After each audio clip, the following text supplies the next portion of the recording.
say the 2/3 or 63 equal ঠিক আছে তো 2/3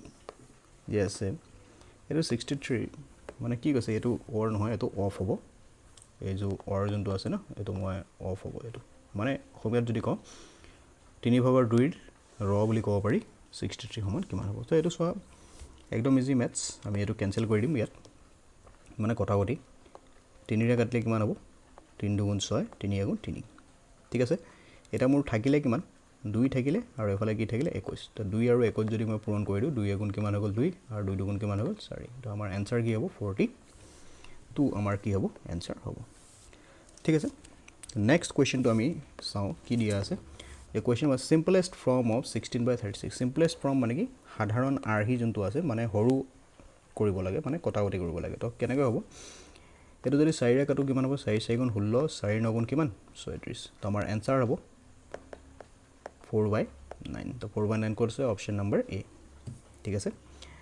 তো আমি নেক্সট কোৱেশ্চনটো লৈ যাম তো নেক্সট কোৱেশ্চনটো আছে কি আমাৰ mix number of 13/4 mix number মানে কি মিক্স নাম্বার হল এটো মিশ্র ভগ্নাংশ যোনটো কয় অসমীয়াত মিশ্র ভগ্নাংশ তো মিশ্র ভগ্নাংশ কৰাৰ একদম ইজি উপায়টো হল কি কৰি দিব লাগে ডিভাইড কৰি দিব লাগে ওপৰত কি আছে 13 তলত কি আছে 4 তো 4 3 গুণ কিমান হৈ গ'ল 12 ঠিক আছে আৰু বাকি কিমান থাকিলে 1 তো তলৰ যোনটো আছে হেতু হদায় কত থাকিব তলতে থাকিব কিমান বাৰ গ'ল বলে 3 বাৰ গ'ল এই 3 টো কত আহি যাব ইয়াত আৰু বাকি যোনটো আছে হেতু কত আহি যাব ইয়াত তো আমাৰ आंसर কি হ'ব 3 সমষ্টি 4 ভাগৰ 1 তো 3 সমষ্টি 4 ভাগৰ 1 আমাৰ কি হ'ব শুদ্ধ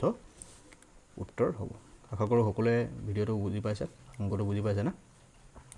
ইয়াৰ পিছৰ যোনটো কোৱেশ্চন আছে write the value of 1/12 of 48 এটো একেই 1/12 বৰ কিমান 48 তো আমি যদি এই ম্যাথছটো চাও 12 4 গুণ কিমান 48 আৰু 4 গুণ কিমান হ'ব 4 একদম ইজি ইজি ম্যাথছ মই লৈ আইছো আজি আৰু আশা কৰো এনেকুৱা ধৰণৰ ইজি ম্যাথছ আহিব যেহেতু আমি দেখা পাইছো যে এইচএস লেভেলৰো ইজি ম্যাথছ আহিছে প্লাস ড্ৰাইভাৰৰ যোনটো এক্সাম আছিল আমাৰ এটো মেট্ৰিক লেভেলৰ আছিল তো তাতটো বহুত ইজি ইজি কোৱেশ্চন আহিছে ডকুমেন্টৰ কোৱেশ্চন আহিছে আপোনালোকে চাব এই কোৱেশ্চন বিলাক তেনেকুৱা ধৰণৰ কোৱেশ্চনও আহিব পাৰে তো এটো চাও আমি এটো কি হ'ব 4 9 গুণ কিমান 36 আৰু 9 গুণ কিমান 81 তো आंसर কি হ'ব 81 আমাৰ কি হৈ যাব आंसर আগৰ এটো বুজি পাইছা তো সিম্পলেস্ট ফৰ্ম অফ এটো অকমান আউট কৰাইছিলো আমি সিম্পলেস্ট ফর্ম মানে কোনটো এটো মনত আছে না সিম্পলেস্ট ফর্ম অফ কি আছিল 16/36 তো এটো দিয়া আছে 16 তো আশা কৰো এটো আপোনালোকে কৰিব পাৰিব ঠিক আছে তো এনেকুৱা ধৰণৰ অংক দিয়া থাকিলে যদি শূন্য থাকে না তো আমি কি কৰিম 0 0 আগত কাটি লব পাৰো তো 2 গুণ 2 আৰু 2 3 গুণ কিমান হ'ব 6 তো আমাৰ आंसर কি হ'ব 1/3 তো 1/3 মোৰ কোড আছে অপচনত সি নম্বৰ অপচন আমাৰ কি হ'ব এটো সকলোৱে বুজি পাইছে এটো ঠিক আছে তাৰ পিছৰটো চাও তাৰ পিছৰ প্ৰশ্নটো কি আছে 6/7 of 42 এটো কি হ'ব অফ মানে কি যদি অফ দিয়া থাকে না আপোনালোকে কি কৰিব অফৰ জায়গাত কি কৰিব পূৰণ এটা দি লব তো 700 গুণ কিমান 42 আৰু 600 গুণ কিমান 36 বুজি পালে আশা কৰো বুজি পাইছে সকলোৱে আকৌ একে প্ৰশ্ন মই লৈ আছো সিম্পলেস্ট ফৰ্ম প্ৰেক্টিছৰ কাৰণে মই আছো এইকাৰণে একে একে কোৱেশ্চন বিলাক আনিছো সিম্পলেস্ট ফৰ্ম মানে কি সৰু কৰিব লাগে কটাকটি কৰিব লাগে তো এটো কটাকটি কৰিলে কিমান হ'ব 5 ৰে কাটিলো 500 গুণ 30 5 9 গুণ কিমান 45 আকৌ এটো কাটিব পাৰো 3 2 গুণ 6 আৰু 3 3 গুণ কিমান 9 তো আমাৰ आंसर হ'ব কিমান 2/3 তো 2/3 কোড আছে অপচন নাম্বার এ ঠিক আছে আমি কি কৈছিলো তাৰ পিছৰ প্ৰশ্নটো চাও work out the value of 2/4 of 80 kg মই এটা কথা কৈছিলো আপোনালোকে যেতিয়াই আপুনি ইয়াত কি পাব অফ পাব তেতিয়া আপুনি কি দি দিব পূৰণ চিন দি দিব বা ৰ যদি থাকে কি কৰিম পূৰণ কৰিম তো 2 গুণ 2 2 গুণ 4 এটো কাটিলে কিমান হ'ব 2 4 গুণ 8 0 40 কেজি হ'ব আমাৰ কি শুদ্ধ উত্তৰ তো আশা কৰো সকলোৱে বুজি পাইছে আকৌ একে ধৰণৰ কোৱেশ্চনে মই লৈ আইছো ইয়াত অফ থাকিলে আপোনালোকে লগে লগে কি কৰি দিব পূৰণ চিন দি দিব 13 ৰে কাটিলো 13 গুণ 13 13 গুণ কিমান 26 আকৌ কি থাকিলে মোৰ ওপৰত থাকিলে মোৰ 12 আৰু এটো কি থাকিলে 2 12 দুগুণ যদি মই পূৰণ কৰি দিও কিমান হ'ব 12 দুগুণ 24 বুজি পাইছে একদম ইজি বেছি সময় নলও আপোনালোকে ঘৰত পঢ়ক ভালকে ঠিক আছে আৰু এটা প্ৰশ্ন সিম্পলেস্ট ফৰ্মৰ বদলি আমাৰ কি লিখা লয়েস্ট ফৰ্ম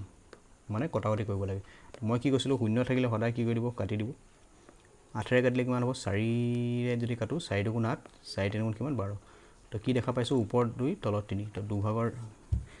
2/3 আমাৰ আছে নাই অপশ্যন আছে ইজি প্ৰশ্ন মিক্স ফ্ৰেকশ্যন মিশ্ৰ ভগ্নাংশ মিক্স নাম্বাৰ বা মিক্স ফ্ৰেকশ্যন যদি আমি পাওঁ লগে লগে কি কৰি দিম বুলি কৈছিলোঁ তলত যি আছে সেইটো সদায় কি থাকিব তলতে থাকিব তাৰপিছত কি কৰিব লাগে হৰণ কৰি দিব লাগে তাৰ 5 গুণ কিমান 5 বোলে যিমান বাৰ গ'ল সেইটো ক'ত হ'ব ইয়াত কিমান বাকী থাকিলে 1 কিমান হ'ব 1 কিমান হ'ব অপশ্যন নম্বৰ এ আকৌ একে ধৰণৰ প্ৰশ্ন আহিলে অফ থাকিলে মই কৈছিলোঁ কি পূৰণ হয়নে অফ থাকিলে পূৰণ 24 কাটি দিলোঁ কিমান হৈ গ'ল এনচাৰ 6 বুজি পাইছে